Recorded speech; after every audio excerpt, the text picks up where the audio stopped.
Қайырлы күн, 7-ші сынып білім алушылары. Дүниежүзі тарихы пәнінен қарастыратын кезекті сабағымыздың тақырыбы Англия және Қытай үкіметтерінің хат алысуынан империализм туралы не біле аламыз деп аталады. Сабақтың барысында сіздермен бірге тарихи деректер негізінде Қытай мен Ұлыбритания арасындағы 18-19 ғасырлардағы қарым-қатынастарды талдайтын боламыз.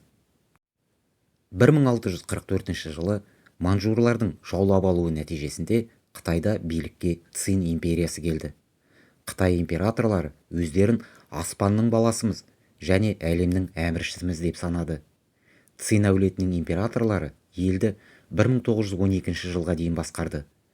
Цин әулеті басқаруының алғашқы 150 жылында Қытайда бейбіт өмір орнап, халықтың жағдайы жақсарды. 18 ғасырдың ортасында Қытай Шығыс Азиядағы ең ірі және қуатты мемлекетке айналды. Цин империясының билеушілері көршілес халықтарды жабайылар деп атап, өздеріне тең көрмеді. Қытай жеріне алғаш аяқ басқан португалдықтар болатын.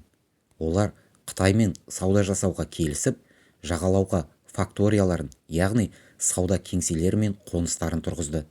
Алайда 16 ғасырдың ортасында Қытай билігі португалдықтарды жергілікті заңдарды бұзғаны үшін елден қуып шықты. Португалдықтар жергілікті шенеуніктермен күрделі келіссөздер жүргізу арқасында Макао айлағын сақтап қалды. 17 ғасырдың 20 жылдары Қытай жағалауларына ағылшын және голландиялық кемелер тоқтады. Олар да Цин империясымен сауда жасау құқығына ие болғысы келді. Жергілікті шенеуніктерге әуелі пара беру, кейіннен зеңбіректердің қаһарлы үнімен қорқыту арқылы мақсаттарына жетті. 16-17 ғасырларда Қытай аумағына мысық табандап католик шіркеуінің өкілдері енді. Олар христиан дінін уағыздаумен қатар құпия ел туралы мәліметтер жинады. Сауда саласында делдалдық қызметтер атқарды. Тілі майда миссионерлерден төнген қатерді кеш түсінген Қытай билігі 18 ғасырдың басында шұғыл шешім қабылдап, христиан шіркеулерін жаба бастады. Дінбасыларды желкелеп елден қуып шықты. Елді өзге әлемнен оқшаулап, жабық есік саясатын жүргізуге көшті. 1649 жылы қытайлық көпестерге де ел аумағынан ұзап шығып, сауда жасауға тыйым салды. Ірі кемелерді құрастырғаны үшін өлім жазасын енгізді. Цин әулеті осындай жолмен мемлекеттің саяси-экономикалық тәуелсіздігін сақтап қаламыз деп есептеді. Тыңдалған ақпараттарды қорыту үшін тапсырмаларды орындайық. Дұрыс жауабын табыңыз және ұғымды мағынасымен сәйкестендіріңіз.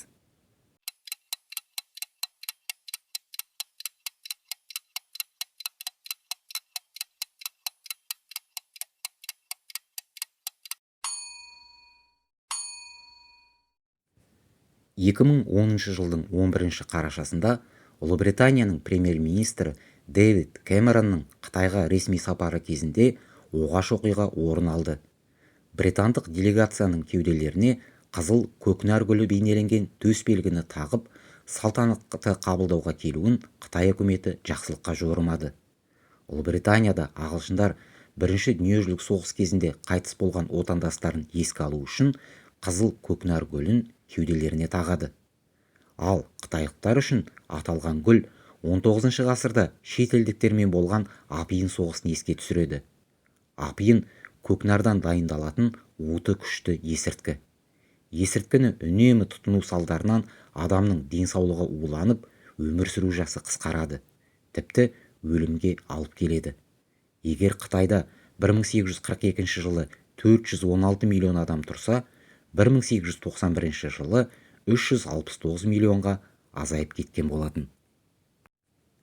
17-18 ғасырларда ағылшын көпестері мен өнеркәсіп иелерін Қытай тауарлары қатты қызықтырды.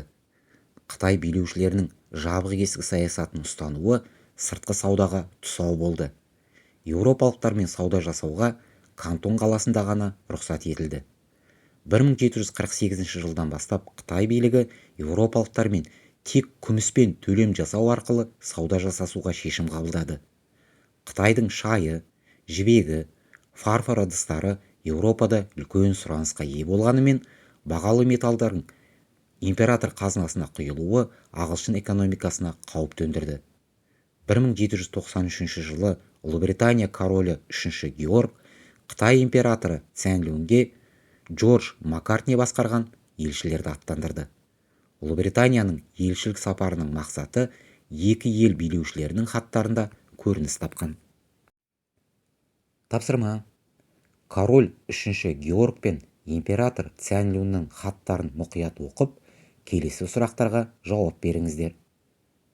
Бірінші, екі ел басшысының көзқарасына сипаттама жасаңыз. Екінші, Англия үшін бұл елшілік сапардың нәтижесі қандай болуы мүмкін?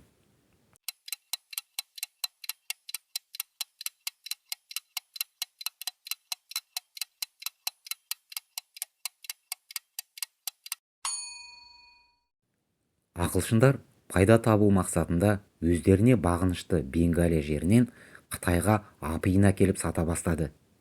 Әкелінген апиын көлемі жыл санап арта түсті. 1799 жылы Цинь империясының үкіметі апиынды Қытайға әкелуге тыйым салатын заң қабылдады. Ал ағылшын көпестері заңды айналып өтіп, апиынды контрабандалық жолмен енгізе бастады.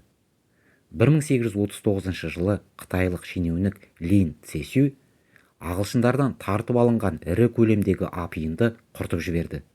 Сосын Виктория ханшайымға Қытай жеріне апиын әкелінсе, қатаң шара қолданылатынын ескертіп хат жазды. Бұл әрекетті Ұлыбритания соғысқа сылтау ретінде пайдаланды.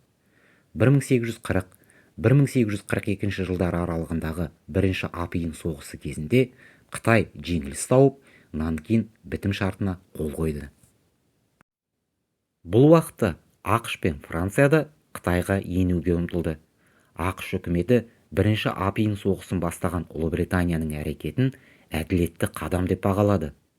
1844 жылы ақш пен Франция мемлекеттері әлсіреген Цинь империясын мәжбүрлеп, өздеріне тиімді сауда шарттарына қол қойғызып алды.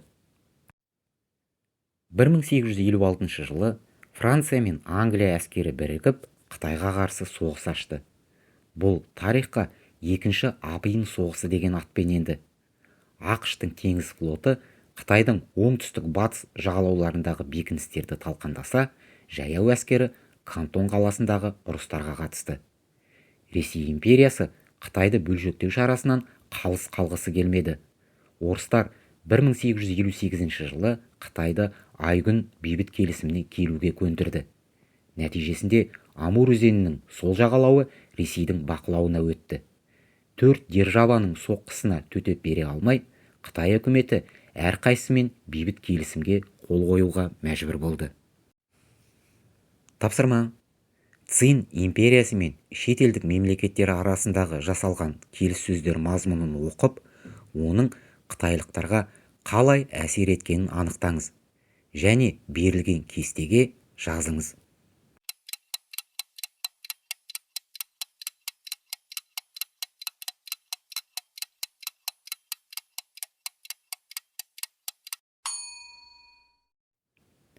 Үйге тапсырма. Империализм саясаты 19 ғасырда Қытайдың дамуына қалай әсер етті тақырыбына эссе жазу.